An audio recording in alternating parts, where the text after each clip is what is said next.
குர்ஆன்லையும் சுன்னாலையும் இயல்பான அதை முதலாவது இது நீங்கள் ஆள் மனதில் பதிய வைத்துக்கொள்ள நாங்கள் சொல்கிற இந்த தர்த்தீபை. முதலாவது சஹாபாக்களுடைய செயல் வடிவம், ரசூலுல்லாஹ்வுடைய செயல் வடிவம் மிக முக்கியமானது. குர்ஆன் சுன்னாவை குடும்ப வாழ்க்கையில் புரிந்து கொள்வதற்கு அதற்கான பிரதானமான காரணம் எமது சிக்கல்களை முறைமைப்படுத்தி இருப்பது மேற்கத்தைய சிந்தனை தான். எங்களோட வாழ்க்கையில் சினிமா, மேற்கத்தைய சிந்தனை, இது போன்ற விஷயங்கள். இதுக்கு நான் சில உதாரணங்களை சொல்லிட்டு போகலாம். சிலர் வெளிப்படையாக பேசக்கூடிய சினிமா படம் பார்த்து பழகினவர்கள், சினிமாலே மூழ்கியவர்கள், அவங்க அந்த அந்த சினிமாவை பார்த்துட்டு அங்கே சமாதானமாக வாழ்கிற ஒரு காட்சியை பார்த்துட்டு அப்படியே நேர வீட்டுக்கு வர்றது. ஏற்கனவே அவனுக்கு அந்த மனைவி பிடிக்கலை, சரியா? அதில் உள்ள ஒரு நிகழ்வையும் வீட்டில் எதிர்பார்க்கறது, நல்ல முறையில் வாழ்கிறத, ஒரு என்ன ரொமான்ஸ் வணங்கிட்டா அந்த ரொமான்ஸ் பண்ணுற மாதிரியான விஷயங்கள் எல்லாம் அதில் எதிர்பார்த்து இங்கே வந்த உடனே அதுக்கு தலைகீழாக என்னது வாழ்க்கை இருக்கிறத பார்த்து போட்டு அவனுக்கு என்ன அந்த பிரச்சனை இரட்டிப்பாகும். அதோட ஒரு வழிகாட்டல் நிகழ்ச்சி, அதில் என்ன இந்த மாதிரியான பேச்சுக்கள் பேசப்படுகிறது. அமைதி, மனம் திறந்து வாழுதல், மன நிம்மதி, அப்படியான ஒரு பெரிய ஒரு பகுதி பேசப்பட்ட உடனே அவன் முடிவெடுத்துடுறான், என்னோட வாழ்க்கை என்ன, நான் ஒரு பொறுமையோட பெரிய ஒரு சாபிரன் வணங்கிட்டா அப்படித்தான் வாழ்ந்து கண்டிக்கிறதாக அவன் தன்னை முடிவெடுத்துடுறான். எனவே அவன் பிரச்சனையை சகித்துக்கொள்கிற ஒரு மனிதனாக தன்னை மாற்றிக்கொள்வதாக அவன் முடிவெடுத்துடுறான். அப்போ இப்படிப்பட்ட அந்த சிந்தனை போக்க பார்க்குறான். அவனுக்கு எடுத்து கொடுக்கணும். சினிமா முடிஞ்ச பின்னால் அவங்களோட வாழ்க்கையில் என்ன நடக்குதுன்றதை பேப்பரில் பாரு, விளங்கிட்டா? அத்தனை சினிமா நடிகர்களுடைய வாழ்க்கையையும் பத்திரிகையில் பாரு, முடிவு உனக்கு என்ன செய்யும் விளங்கு. நடிக்கிற வாழ்க்கை தான் அது. யதார்த்தமான வாழ்க்கையில் அப்படி ஒரு சப்ஜெக்ட் என்ன இல்லை என்பதை புரிய வைப்பதற்கு மிக முக்கியமான விஷயம். இன்னொரு உதாரணம், அதாவது மனிதனுடைய வாழ்க்கையில், குடும்ப வாழ்க்கையில் பிரச்சனைகள் இயல்பானது, 70% பிரச்சனைகள் இயல்பானது. அதை அங்கீகரிக்க பழகுதலே என்ன செய்யும், நம்ம தீர்வு தேடாமல் வாழ்க்கை போவதற்கு மிக முக்கியமான ஒரு அம்சமாக இருக்கும் என்றதை புரிவதற்கு, அதாவது ஒரு சகோதரர், அது அந்த உதாரணம் பிழையானது. தண்டை ஸ்பீச்சில் அதாவது வேற மொழி சொல்கிறாரு, இங்கே இருந்து நீங்களோட மனைவிமார்களுக்கு என்ன செய்யுங்க, ஒரு ஐ லவ் யூ மெசேஜ் போடுங்க அப்படின்றார். விளங்கிட்டா? எல்லாரும் அவசரமாக குர்ஆன் ஹதீஸ் அடிப்படையில் தான், சரியா? மெசேஜ் போடப்படுது, எல்லாருக்கும் அந்த மெசேஜ் என்ன செய்யுது, போகுது. போட்ட உடனே அவர் 60% பதில் வந்துச்சா, மாறி அனுப்பிட்டீங்களாண்டு அவர் சொல்கிறது, சரியா? இப்படி பேசவே கூடாது, சரியா? இரண்டாவது விஷயம் என்ன வருது அப்படி என்று சொன்னால், அடுத்த பதில் வருகிறது, இந்த என்ன திருப்பி அதே மாதிரி பதில், இவர் சேம் டு யூ மாதிரி ஒரு பதில்.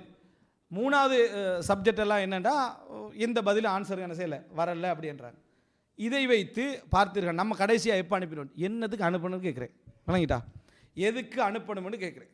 குர்ஆன்லையோ ஹதீஸ்லையோ சஹாபாக்கண்ட வாழ்க்கையிலையோ இப்படி ஏதாவது ஒன்று இருக்குதா? இப்படி அனுப்பினா தாண்டு உனக்காக உழைக்கிறான், உன்னுடைய என்ன ஆரோக்கியத்தில் கவனம் எடுக்கிறான், உனக்காக ஒரு ஊட வச்சு வாழ வச்சுக்கின்றான், உனது பிள்ளைகளை கவனிக்கிறான், உனக்காகவே எல்லா விஷயங்களும் சிந்திக்கிறான். நீ ஏதாவது சொல்கிற டைமில் அவனுக்கு தூக்கி வீசிட்டு போக முடிந்திருந்தும் இல்லை, வாழ்க்கை எதிர்காலம் நினைக்கிறான், இதான் ஐ லவ் யூ. இதுக்கு மேலே வசனம் போட்டால் தான் ஐ லவ் யூன்ற லெவலுக்கு கொண்டு வந்து விட்டா, போட்டுட்டு ஒன்றும் செய்யாதவனுக்கு உள்ள கிரேட் இவனுக்கு இல்லை, போட்டுட்டு சும்மா வைக்கிறானே அவனுக்குள்ள கிரேட் இவனுக்கு என்ன இல்லை என்றதை பார்க்கிறோம். அன்புள்ள சகோதரர்களே, யாராவது போட்டு பழகி இருந்தால், போடக்கூடியவர்களாக இருந்தால் அது பிழையும் இல்லை. அது அவர்களுடைய என்ன ஒரு நெருக்கமாக இருக்கலாம், அவர்களுடைய வளமையாக இருக்கலாம், அவர்களுடைய புரிந்துணர்வாக இருக்கலாம், அவர் படித்த கல்வி சூழலாக இருக்கலாம், மார்க்கத்தில் பிழை இல்லை, நல்லது. கணவன் மனைவிக்கெல்லாம் அப்படி நடந்து கொள்வது. ஆனால் அதை எல்லாருக்கும் பொதுமைப்படுத்தி அடையாளப்படுத்துறா குர்ஆன்லையும் சொன்னாலும் என்ன செய்யணும், அப்படி எங்கேயாவது இருக்கணும். அதுக்கு ஒரு ஹதீஸை மிக பலகீனமான, எல்லா ஹதீஸ்களை அறிஞர்களும் பலகீனம் என்று சொல்லக்கூடிய அமைப்பிலான ஒரு ஹதீஸை கொண்டு வராங்க. ஆயிஷாவே கயிறு எப்படி இருக்கிறது என்று ரசூலுல்லாஹ் கேட்பாங்களாம். விளங்கிட்டா? அது கயிறு பத்திரமாகத்தான் இருக்கிறது அப்படின்னு என்ன சொல்லுவாங்களா? அது என்னடாண்டா, ஆயிஷா ரலியல்லாஹு ரசூலுல்லாஹ்வுக்கு இடையில ஒரு கயிறு, ரசூலுல்லாஹ் இழுத்தா அவங்க என்ன செஞ்சிருவாங்க, அதாவது இந்த லூஸ் ஆக்கிடுவாங்க. ஆயிஷா ரலியல்லாஹு இழுத்தா ரசூலுல்லாஹ் என்ன செஞ்சிருவாங்க, லூஸ் ஆக்கிடுவாங்களா? இது அந்த அவங்களுக்கு இவங்களுக்கு இடையில இருந்த ஒரு காதல். அப்போ மற்ற மனைவிமாருக்கு இடையில அந்த கயிறை பற்றி எந்த செய்தியும் இல்லை, சரியா? இது மிக மிக பலகீனமான என்ன, மிக மிக பலகீனமான செய்தி. இதையும் சேர்த்து அதில் சொல்லுகிற நேரத்தில் மன உணர்வில் என்ன ஏற்படும்? ஒரு சாதாரணமாக அந்த குடும்பத்துக்காக உழைத்து கஷ்டப்பட்டு கண்டு ஒரு டேட்டா போடுறதுக்கு வழி இல்லாமல் இருக்கிறவன் இந்த இதுக்காக யோசிப்பானா இல்லையா? எல்லாருக்கும் நான் குடும்ப வாழ்க்கை என்பது இப்படி நம்ம சென்டரில் உட்காந்து ஏசியோட பேசக்கூடிய இடத்துல உள்ளவங்களும் மட்டும் நான் குடும்ப வாழ்க்கை, ரோட்டில் கஷ்டப்படுறவன், வேலை செய்கிறவன், அன்றாட உழைக்கிறவன் எல்லாருக்கும் சேர்த்தானே ரசூலுல்லாஹ்வோட முன்மாதிரி. அப்போ அங்கெல்லாம் நம்ம அப்ளை பண்ணி பார்த்தோம்னா அந்த மனைவி கேட்கக்கூடிய அவள் யோசிக்கிறாள், இதுவரை காலம் நமக்கு இப்படி ஒன்று இவர் என்ன செய்யலை, போடலையே, அப்போ நம்மளோட குடும்ப வாழ்க்கை ஏதோ பொறுமையில் தான் என்ன செய்யுது போகுது என்று நினைக்கிற இடத்துக்கு வராங்க. இயல்பான விஷயங்களை இந்த மாதிரி மெருகூட்டி விடுறது. ஒரு குழந்தை பிறக்கிறது ஒரு குடும்பத்தில், மிச்ச நாளைக்கு பிறகு ஒருத்தர் போகிறாரு இந்த மாதிரி, அதாவது வேறு மாதிரி புரிந்தவர்கள், உங்களோட கணவன் உங்களுக்கு gift தரலையா, குழந்தை பிறந்ததுக்கு gift தரலையான்னு கேட்குறேன். ஏண்ட போல குழந்தைக்கு ஏன் gift தரணும், மிச்ச காலத்துக்கு பிறகு கிடைச்சிருக்கு, இவ்வளோ பொறுமையோடு கிடைச்சி அவர் gift கொடுங்க, இது ஒரு வளமை அப்படின்ட்டு அவர் போயிடுறார். அவரோட கடமையை செஞ்சுட்டு அவர் போயிடுறாரு. இந்த கணவன் வந்து சந்தோஷமாக வீட்டுக்கு வராரு, வந்து கேட்குறாரு என்ன, ஒரு சந்தோஷமாக பேச்ச ஆரம்பிச்சுன்னு மனைவிட முகம் என்ன சரியில்லை. கொஞ்ச நேரம் கண்டுபிடிக்கிறதுக்கு ஒரு அரவராகும் தானே, ஒரு அரவர் ஆகுது.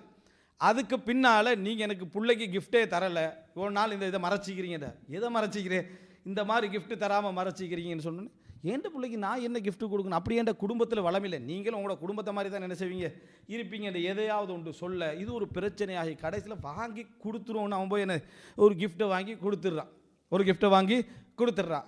இதுக்கப்புறம் நீங்கள் வாங்கி தந்தா என்ன, வாங்கி தராட்டி என்ன லெவலில் அவங்க இருப்பாங்க. சரியா? இப்படி இதை யார் ஏற்றி விட்டது, யாரோ ஒருவர் வந்து கதை சொல்கிற மாதிரி பேசி விஷயத்தை சொல்லிட்டு அவரும் இயல்பாக தான் பேசியிருப்பார், போயிட்டாச்சு. இப்போ இந்த மாதிரியான அதாவது என்ன, அதாவது இந்த புனையப்பட்ட சில நிம்மதிகள் வந்து மனைவிமார்களோட காதலியோ கணவன்மாரோட காதலியோ பேசப்படுற டைமில் இப்படி தான் ஆகும். இப்போ நான் ஏற்கனவே பொண்ணு உட்பட்ட மாதிரி சப்ஜெக்ட் ஒன்றுனே, அந்த மாதிரி சப்ஜெக்டை அவன்ட தலையில ஏற்றி இந்த மாதிரி விஷயங்களை இவருடைய தலையில ஏற்றினோடனே இல்லாத பிரச்சனைகள்லாம் என்ன செய்யும், அதில் இரட்டிப்பாக வரக்கூடிய ஒரு நிலைமையை நம்ம என்ன செய்கிறோம் பார்க்கிறோம். அன்புள்ள சகோதரர்களே, இதெல்லாம் குடும்ப வாழ்க்கையுடைய பிரச்சனைகள் இயல்பானது என்பதை புரிந்து கொள்வதற்கு நமக்கு தடையாக இருக்கக்கூடிய விஷயங்கள். இதெல்லாம் நீங்கள் வராமல் இருக்கணும்னா நான் சொன்ன முதலாவது பகுதி தான். இந்த சப்ஜெக்ட் சரி, சொல்லப்பட்ட உதாரணம் சரியா, அப்படியே நில்லுங்க. சொல்லப்பட்ட ஹதீஸ் சரி, சொல்லப்பட்ட உதாரணம் சரியா என்கின்ற ஒரு நிலைக்கு நாங்கள் என்ன செய்ய வேண்டும், வர வேண்டும். அன்புள்ள சகோதரர்களே,